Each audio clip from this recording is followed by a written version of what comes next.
The night a billionaire CEO asked me to marry her. I didn't answer. I just stared at her, waiting for the moment she'd smile and say it was a joke. Because women like Charlotte Hayes don't marry men like me. Not men with worn-out jackets, tired eyes, and a life already spoken for by a little girl waiting at home.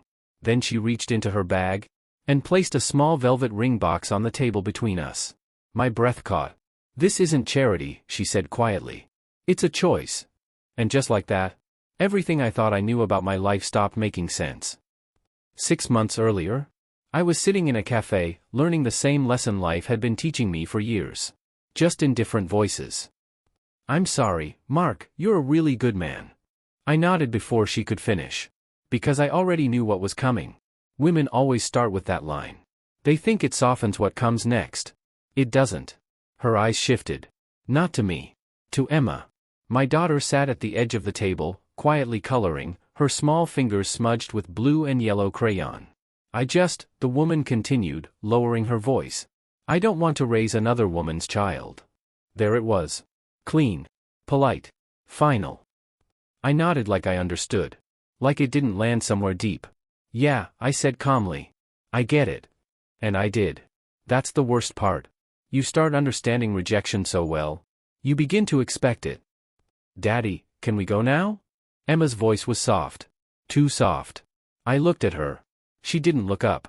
Still coloring. Still pretending. Like she hadn't heard a word. We left the cafe like nothing happened. No argument. No scene. Just two people walking out quietly. Like we had practiced this before. Because we had. The drive home was silent. Not uncomfortable. Just full. Full of things neither of us said.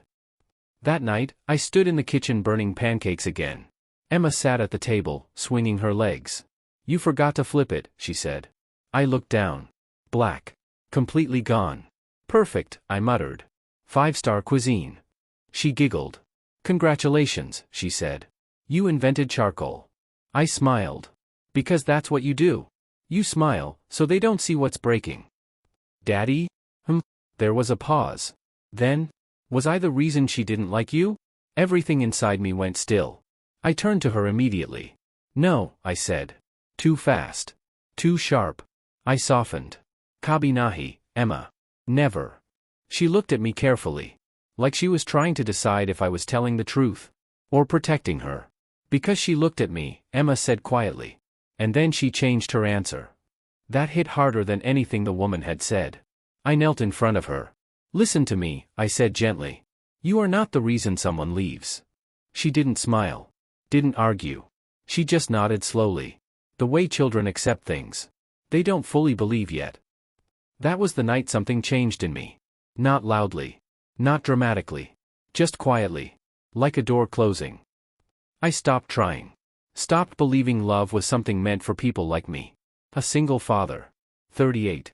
A life built around school lunches, bills, and making sure one little girl never felt abandoned again. Women didn't reject you loudly. They did it kindly. With soft voices. And permanent decisions. The next morning, life continued anyway.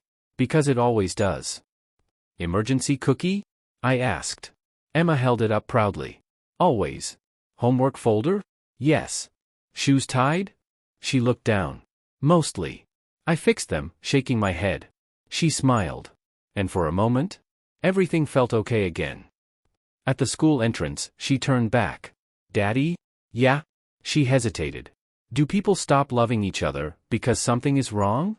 Different question. Same pain. "Sometimes," I said carefully, "people just don't know how to keep loving." She nodded slowly. Then ran inside. And I stood there? Longer than I needed to. An hour later, I was standing in a place where I didn't belong. Hayes Global Developments. Glass walls. Marble floors. People moving like every second mattered. And me? Holding a worn tool bag. Waiting to be told where I was allowed to exist. "Maintenance?" the receptionist asked. Without looking up. "Yeah. Service corridor. Don't use the main elevators." Of course. There was a time. I used to design buildings like this. Now I fix the things people complained about inside them. Life has a way of rearranging you. I was halfway up a ladder when I noticed him. An older janitor. Struggling with a cart. One wheel stuck. People walked past him like he wasn't there. I climbed down. "Hey," I said. "Let me help." He looked surprised. Together, we fixed it in under a minute. "You didn't have to do that," he said. I shrugged. "Yeah," I replied. "I did." "Mr. Walker." The voice came from behind. Calm. Controlled. Different. I turned. Charlotte Hayes. CEO. Early 30s. Sharp presence. Effortless authority. The kind of woman people adjust themselves around. But she wasn't looking at the building. She wasn't looking at the janitor. She was looking at me. Not quickly. Not dismissively. Carefully.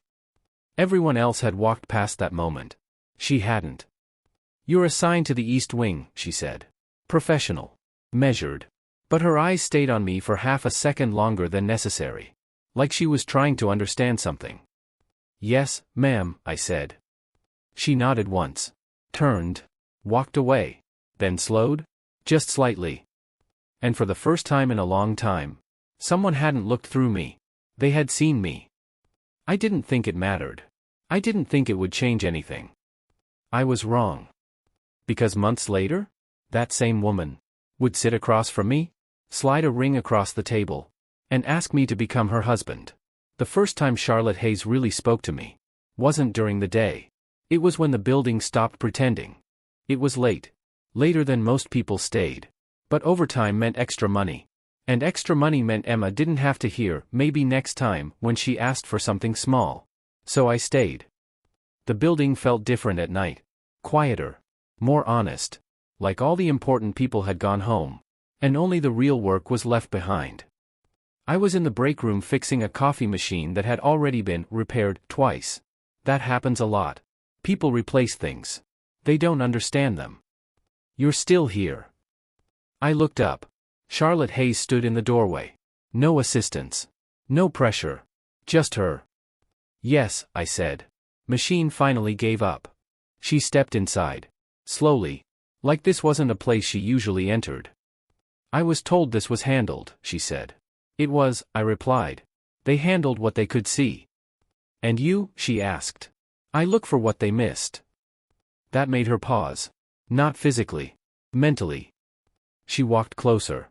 Her attention didn't drift. It stayed on my hands, the wiring, the panel. Following the process. Understanding it. Most people don't do that. They wait for results. They don't care how things work. "You always stay this late?" she asked. "Only when it matters." Her eyes shifted slightly. "That sounds like a choice." "It is." Silence settled. But this time, it carried weight. Then her gaze moved. My lunchbox. Old. Worn. A faded label near the handle. The name written in black marker. Emma. The edges slightly smudged from time. Her eyes rested there for a second longer than necessary. Then she spoke. "You have a daughter." "Yes." "How old?" 8. Her gaze stayed thoughtful. Not polite. Not distant. "Who takes care of her when you're here this late?" she asked. That question wasn't casual. It wasn't small talk. "I do," I said. "Before this." "And after?" "I don't stay late often." That part wasn't entirely true. But I didn't need to explain everything. She nodded slowly.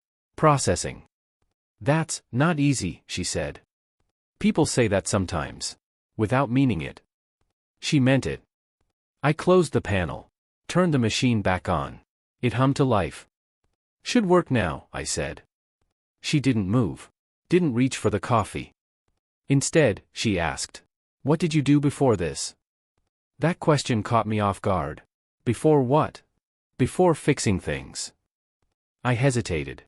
Because that answer belonged to a different life. "I was an infrastructure engineer," I said. "Designed systems. Buildings." She blinked. Once. "You're overqualified." I gave a small shrug. Life doesn't always match qualifications. That stayed between us. Heavier than expected. Then she asked, "Why didn't you go back?" I could have given a simple answer. Something safe. But something about the way she was listening made honesty feel necessary. "I had something more important to build," I said quietly. Her eyes didn't move. "What?" I picked up my lunchbox. Ran my thumb over the faded name. My daughter's life. Silence. Not empty. Full. For the first time, Charlotte Hayes didn't look like a CEO. She looked like someone who understood loss. Most people wouldn't make that choice, she said softly. I'm not most people. Another pause. Then something shifted. Subtle. But real. Respect. She nodded once. Picked up her coffee. Walked toward the door. Then stopped. Mr. Walker. Yes? This isn't the first time I've seen you, she said. I frowned slightly. You helped the janitor last week, she continued. Near the East Corridor. I didn't answer. Didn't know what to say. Most people walked past, she added quietly. Then she left. And for the first time, I realized something I hadn't before. She had been noticing. Long before I noticed her. The next morning? I didn't expect anything to be different. But it was. When I opened my lunchbox, there was something inside I hadn't packed. A small juice box. And a neatly folded napkin. I frowned. Picked it up. Unfolded it slowly. For Emma. I froze. Because I had never told Charlotte Hayes my daughter's name. Then I remembered. The faded label on the lunchbox. The one most people never noticed. But she had. I stared at the note a little longer.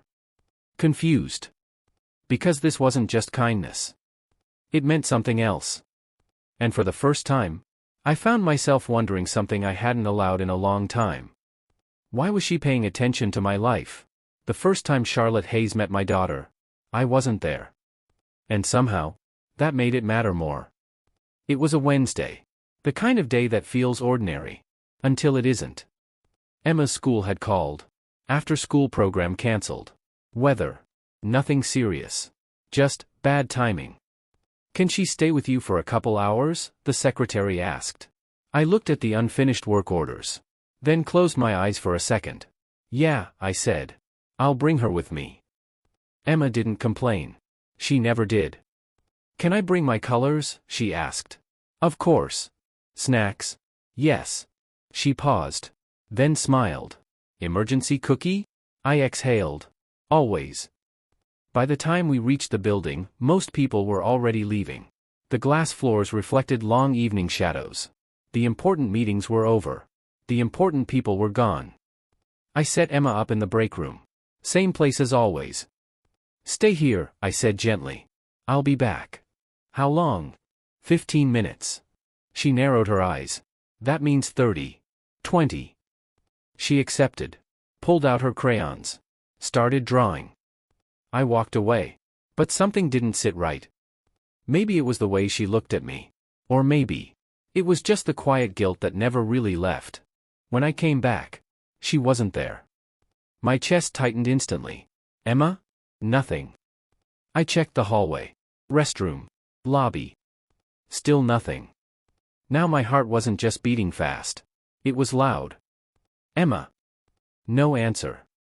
That's when I noticed it. A faint light. From the executive corridor. That didn't make sense. That floor was usually restricted. But tonight, the security doors had been left open. Maintenance crews had been moving in and out all evening. I walked faster. Then faster. And then I saw it. Charlotte Hayes' office door? Slightly open. I stepped closer. Carefully. And when I looked inside, I stopped. Emma was sitting on the floor. Right in the middle of that massive office. Crayons scattered everywhere. Like she had claimed the space without asking. And Charlotte was sitting across from her. On the floor. Her heels off. Her posture relaxed. Like she had forgotten who she was supposed to be. Do you have more crayons? Emma asked. Charlotte blinked. No. Emma nodded seriously. That's a problem. Charlotte almost smiled. Almost. Emma handed her one. You can share mine. Charlotte took it. Like it was something fragile. Thank you, she said quietly. Emma went back to drawing. Completely comfortable. Like this wasn't the most powerful office in the building. And this one is you, she said, holding up the page. 3 stick figures. A crooked sun above them. Charlotte looked at it carefully. Not quickly. Not politely. "This is me?" she asked. Emma nodded. "You're the sunshine." Charlotte stilled. "Why?" she asked softly. Emma shrugged. "Because you don't smile a lot." She thought for a second. "But I think you want to." Silence. Charlotte didn't answer right away. "Sometimes," she said slowly, "people forget how." Emma looked up at her, studying her face the way children do. "My daddy does that sometimes too," she said. That landed deep. Charlotte lowered her eyes briefly, then back to Emma. "Your father seems like a good man." Emma didn't hesitate. "He is." No doubt. No hesitation. Just truth. Charlotte looked at the drawing again. At the three figures. Closer than before. Then, quietly, "Do you think people can start again?" Emma tilted her head. Thinking. Really thinking. Then she nodded. "Yeah." "Why?" "Because tomorrow always comes." The room went still. And for the first time since I had met Charlotte Hayes, I saw it. Not power. Not control. Loneliness. I stepped inside. "Emma." She turned instantly. "Daddy." She ran straight into me. "I told you 20 minutes, she said. I exhaled. Only then realizing how tight my chest had been. "Yeah," I said softly. I looked up. Charlotte was already standing again. Composed. Controlled. Back behind the invisible wall she always carried. "Sorry," I said. "She must have wandered in." "She didn't wander," Charlotte replied. "She knocked." Emma nodded proudly. I said, "Excuse me." Of course she did. Charlotte picked up the drawing. Held it for a moment. "You can keep it," Emma said. Charlotte hesitated. "Are you sure?" she asked. Emma nodded. "So you don't forget to smile." Charlotte accepted it. Carefully. "Thank you," she said. Two simple words. But they didn't sound simple. They sounded rare. We left a few minutes later. Emma fell asleep in the truck. Crayon still in her hand. I carried her inside. Tucked her in. She stirred slightly. Whispered something. "Miss Sunshine." I froze. Because now it wasn't just a drawing. It was a name. And somewhere across the city, a woman who had everything, was sitting alone in a glass office? Holding that same drawing. A crayon still resting between her fingers. Like she didn't know when she had picked it up. And for the first time in years, she wasn't looking at numbers. She was staring at a crooked sun, and wondering why it felt like something she had been missing. The next time I saw Charlotte Hayes, she didn't say anything different. But something had changed. Not in a way you could point at. Not something you could prove. Just small things. The kind most people miss. It started with Emma's drawer. There was a small cabinet in the break room. Nothing important. Just a place where I kept things in case Emma had to come with me again. Crayons. A blanket. Snacks. That morning, there was more. A new box of crayons. Better ones. Brighter. 2 juice boxes instead of 1. And a small pack of cookies I hadn't bought. I stood there for a moment. Frowning. Maybe I forgot. Except, I don't forget things like that. Not when it comes to her. I asked the office manager later. "Did you add anything to the break room cabinet?" She looked confused. "No." I nodded. "All right." But it didn't stop. Every few days, something new appeared. A softer blanket. A small coloring book. Once. Wet wipes. No note. No explanation. Just there. At first, I ignored it. Then I started noticing something else. Charlotte Hayes was always nearby when I found those things. Not close enough to be obvious. Not far enough to be coincidence. Watching. Not like a CEO watching an employee. Like someone making sure something small was taken care of. One afternoon, Emma was in the break room again. Drawing. Humming to herself. I was down the hall fixing a panel. Close enough to hear her voice. "Miss Sunshine." I looked up instantly. Charlotte stood in the doorway. She didn't step in right away. Emma didn't wait. Come sit, she said. Charlotte walked in slowly. Sat beside her. You brought your own crayons, she said. Emma nodded. But yours were better. A small pause. My crayons? Charlotte asked. Emma pointed at the drawer. You left them. Silence. I stopped working. Charlotte didn't deny it. Didn't explain it. I thought you might like them, she said. Emma smiled. I did. Simple. Honest. Charlotte looked at the drawing. Another son? She asked. Emma nodded. You need a lot. Charlotte let out a soft breath. Almost a laugh. Do I? Emma looked at her. Carefully. Sometimes you look sad, she said. When nobody's talking. That landed differently. Charlotte didn't respond right away. Then quietly. Maybe I am. Emma nodded like that made sense. My daddy used to do that too, she added. Charlotte glanced toward the hallway. Toward me. I stepped back slightly. Because suddenly, this didn't feel like something I should interrupt. Later that evening, the building wasn't as quiet as usual. People were talking. Did you see her? With him. No, with the kid. I kept walking. Something's going on. You think that's allowed? A quieter voice. If this turns into something, he's the one who loses everything. That one stayed with me.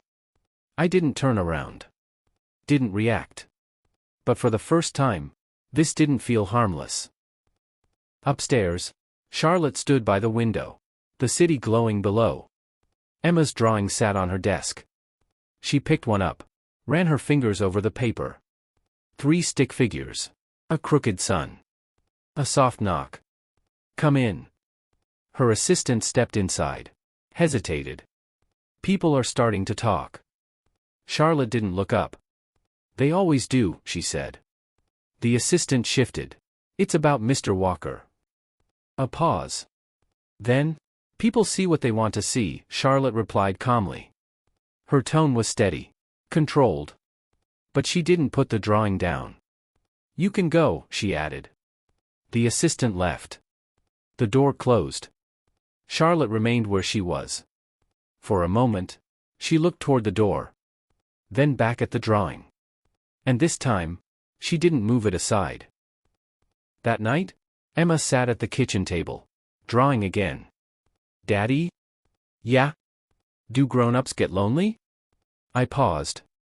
Sometimes. She nodded. Miss Sunshine does. I looked at her. Why do you think that? Emma didn't look up. She looks sad when nobody's around. Silence. That felt closer to the truth than it should have. I sat across from her. You like her? I asked. Emma nodded. She's nice. A pause. I don't think she likes being alone. The room went quiet. Not heavy. Just honest. And for the first time, I stopped thinking about this as something simple. Because it wasn't just kindness anymore. And it wasn't just curiosity. And it definitely wasn't just work. Something was changing. Slowly, quietly. And not everyone was okay with it. What I didn't know then. Was that while something real was beginning between us? Someone else had already decided? It needed to end. The night Charlotte Hayes asked me to marry her, I almost said no. Not because I didn't feel anything. Not because I didn't care. But because by then, I knew exactly what it could cost. It started 2 days after the rumors spread. I was called into a meeting. Not my supervisor. Human resources. You could lose your job. That was the only line that mattered. Not policies. Not perception. Just that. Lose the job. Lose stability. Lose the life I had rebuilt for Emma. And suddenly, this wasn't about me anymore. That evening, I picked Emma up from school early. She sat beside me in the truck, swinging her legs, talking about a drawing she wanted to finish. I barely heard it. Daddy? I glanced at her. You're quiet. I'm thinking, I said. She nodded like that made sense.